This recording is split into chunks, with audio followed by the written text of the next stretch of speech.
ভাবুন তো, এমন একটি দেশ যেখানে একজন মানুষ একই সঙ্গে দেশের সুলতান, সরকার প্রধান এবং রাজ পরিবারের প্রধান, আর তার জীবনযাপন যেন একেবারে রূপকথার গল্প। তিনি হলেন ব্রুনাইয়ের সুলতান হাজি হাসান আল বলকিয়া।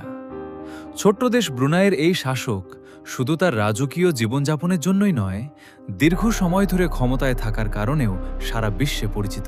১৯৪৬ সালের ১৫ জুলাই ব্রুনাইয়ের রাজধানী বান্দার সেরি বেগাওয়ানে জন্মগ্রহণ করেন হাসান আল বলকিয়া। তিনি ছিলেন ব্রুনাইয়ের তৎকালীন সুলতান ওমর আলী সাইফুদ্দিন তৃতীয়ের জ্যেষ্ঠ পুত্র। ছোটবেলা থেকেই তার জীবন ছিল সাধারণ মানুষের মতো নয়। রাজপরিবারে বেড়ে ওঠার পাশাপাশি তিনি দেশের ভবিষ্যৎ নেতৃত্ব দেওয়ার জন্য বিশেষ শিক্ষা ও প্রশিক্ষণ গ্রহণ করেন। কেউ তখন হয়তো ভাবতেও পারেনি এই তরুণ একদিন ব্রুনাইয়ের ইতিহাসের সবচেয়ে গুরুত্বপূর্ণ শাসকদের একজন হয়ে উঠবেন। এরপর আসে তার জীবনের সবচেয়ে গুরুত্বপূর্ণ মুহূর্ত। ১৯৬৭ সালে তার বাবা সিংহাসন ত্যাগ করলে মাত্র ২১ বছর বয়সে হাসান আল বলকিয়া ব্রুনাইয়ের সুলতান হন। পরের বছর তিনি আনুষ্ঠানিকভাবে সিংহাসনে বসেন। মাত্র ২১ বছর বয়সে একটি দেশের সর্বোচ্চ নেতৃত্বের দায়িত্ব পাওয়া কোনো সাধারণ বিষয় ছিল না। কিন্তু তার সামনে তখন ছিল আরও বড় চ্যালেঞ্জ, ব্রুনাইকে ভবিষ্যতের জন্য প্রস্তুত করা। ব্রুনাইয়ের ভাগ্য পরিবর্তনে সবচেয়ে বড় ভূমিকা রাখে দেশটির তেল ও প্রাকৃতিক গ্যাসের সম্পদ। এই বিপুল প্রাকৃতিক সম্পদ ব্রুনাইকে দক্ষিণ পূর্ব এশিয়ার অন্যতম ধনী দেশগুলোর একটি করে তোলে। ছোট জনসংখ্যা এবং বিশাল জ্বালানি সম্পদের কারণে দেশটি নাগরিকদের জন্য বিভিন্ন সরকারি সুবিধা দেওয়ার সামর্থ্য অর্জন করে। আর এই তেল ও গ্যাসের সম্পদের কারণেই সুলতানের রাজকীয় জীবনযাপনও সারা বিশ্বের মানুষের কাছে ব্যাপক আগ্রহের বিষয় হয়ে ওঠে। সুলতানের জীবনের সবচেয়ে আলোচিত বিষয়গুলোর একটি হল তার রাজপ্রাসাদ। ইস্তানা নুরুল ইমান নামে পরিচিত এই প্রাসাদ বিশ্বের অন্যতম বৃহৎ আবাসিক প্রাসাদ হিসেবে পরিচিত। বিশাল এই প্রাসাদে রয়েছে অসংখ্য কক্ষ, রাজকীয় অনুষ্ঠানস্থল এবং বিলাসবহুল নানা সুবিধা। শুধু প্রাসাদ নয়, সুলতান ও রাজপরিবারের বিলাসবহুল গাড়ির সংগ্রহ নিয়েও বহু বছর ধরে আন্তর্জাতিক গণমাধ্যমে আলোচনা হয়েছে।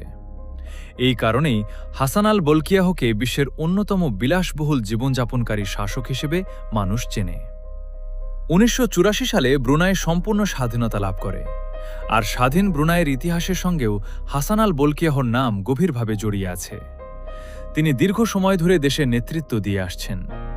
সুলতান শুধু রাজপরিবারের প্রধান নন, তিনি সরকারের গুরুত্বপূর্ণ দায়িত্বও পালন করেন।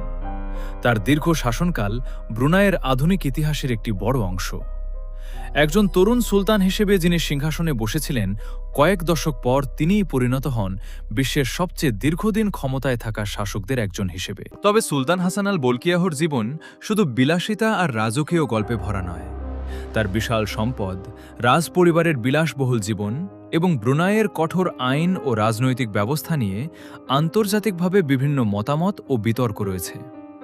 তবুও একটি বিষয় অস্বীকার করার উপায় নেই, হাসান আল বলকিয়া আধুনিক বিশ্বের সবচেয়ে পরিচিত রাজপরিবারের শাসকদের একজন। তার জীবন ব্রুনাইয়ের অর্থনীতি, রাজনীতি এবং রাজতন্ত্রের ইতিহাসের সঙ্গে গভীরভাবে জড়িয়ে আছে।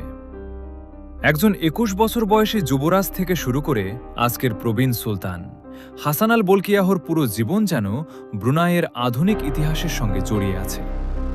তেলের সম্পদ, রাজকীয় ঐতিহ্য, বিশাল প্রাসাদ, বিলাসবহুল গাড়ি এবং কয়েক দশকের শাসন, সব মিলিয়ে তার জীবন সত্যিই অন্যরকম। তবে তার গল্প আমাদের একটি বিষয় মনে করিয়ে দেয়, ক্ষমতা শুধু সিংহাসনে বসার নাম নয়, এর সঙ্গে জড়িয়ে থাকে একটি দেশের দায়িত্ব, ইতিহাস এবং ভবিষ্যতের ভার।